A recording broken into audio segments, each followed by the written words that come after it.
Alors, bienvenue sur la page conseiller bébé Alex.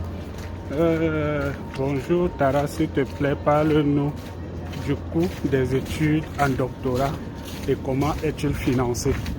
Donc, on me demande de parler du coût des études en doctorat et comment c'est financé.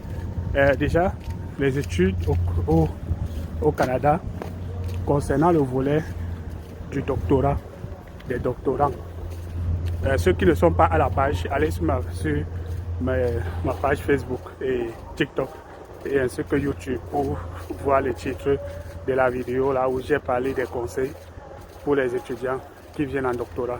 Voilà. Maintenant, il faut savoir que les études en doctorat sont les moins chères pour les mêmes, en fait, pour les étudiants internationaux.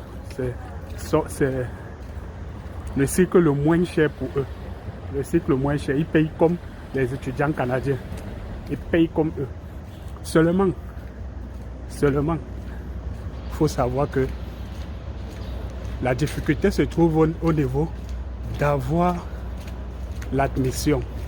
Quand vous avez l'admission, la prochaine étape, c'est de demander le permis d'études et de justifier un certain nombre de choses. Parce que sur le plan financier, les études sont moins chères par rapport aux autres cycles. Toutefois, je vais vous prendre un exemple avec une université pour faire un peu. Donc vous allez un peu faire aussi votre lien avec les autres. Par exemple, à UQAM, les doctorants, les gars de maîtrise par exemple, pour leur cours de scolarité, pour les étudiants internationaux bien sûr, c'est dans les entre 28 000 à 42 000, 45 000 selon les programmes. Voilà. Or, un étudiant en doctorat, l'étudiant international, lui paye 4 000 $. Il paye, en fait, dans son programme en tout 12 000, donc 3 ans, 4 000 par an. 4 000 par an. Et tenez-vous encore tranquille, avec les bourses encore qu'il a, ça couvre tout son programme. Donc il a encore les bourses qui couvrent tout son programme et en plus encore de l'argent qui lui permettront peut-être de s'acheter des livres et bien d'autres. Se faire plaisir quoi, sur le plan scientifique, acheter des livres, participer à des colloques, etc.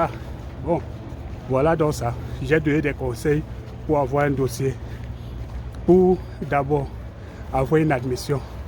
Mais je vais aussi insister sur une chose. Dans votre procédure, vous allez démontrer aussi la capacité financière comme tous les autres. Capacité financière de quoi? Subsistance. Vous vous appuyez sur ce qui est prescrit sur les règles des frais de subsistance à la loi du gouvernement, que ce soit québécois ou canadien, selon où vous aurez votre admission, bien sûr. Donc, pour le Québec, je crois que c'est environ 15 600 $, frais de subsistance annuels. Et pour les autres provinces du Canada, c'est environ 20 600 $. Voilà. Maintenant aussi, vous devez démontrer la capacité financière d'avoir l'argent pour votre programme.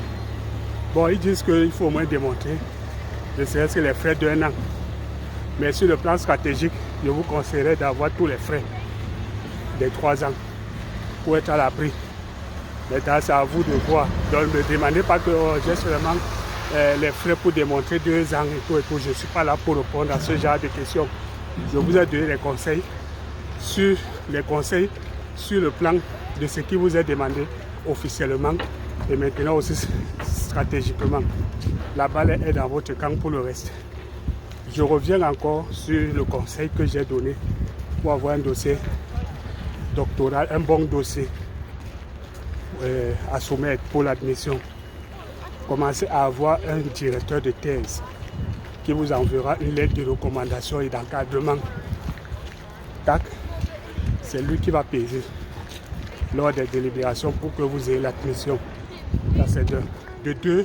Si vous ne parvenez pas à avoir un directeur de thèse, constituez un bon dossier scientifique. Bon dossier scientifique, c'est quoi? Ayez un bon mémoire, ayez des publications. Donc, votre mémoire, vous pouvez avoir même 18 18, même 20 sur 20 dans votre mémoire. Mais si vous n'avez pas un directeur, ou bien disons même que oui, vous n'avez pas un directeur, vous n'avez pas de publication, vous envoyez. Mais il est clair que ce n'est pas sûr que vous aurez votre admission. Parce que le directeur joue beaucoup dans votre dossier. Le directeur joue beaucoup dans votre dossier. Donc, maintenant, vous avez deux choses. Soit avoir un bon directeur, un directeur qui va vous recommander. Soit avoir un directeur qui va vous recommander. Soit avoir un bon dossier scientifique. Donc, vous avez publié des articles, vous avez coécrit avec d'autres auteurs et tout. Ça, c'est un bon dossier. Là-bas, au moins, quand le jury va voir, parce que des fois, il y a des directeurs, certes, même s'ils sont saturés, qui peuvent voir que vous avez un bon dossier. Et j'oublie aussi une bonne thématique de recherche. Parce que la thématique aussi captive là, c'est professeur et votre dossier académique. Donc, sur ce, je vous reviendrai. J'attends les questions pour pouvoir concevoir d'autres contenus irrélatifs.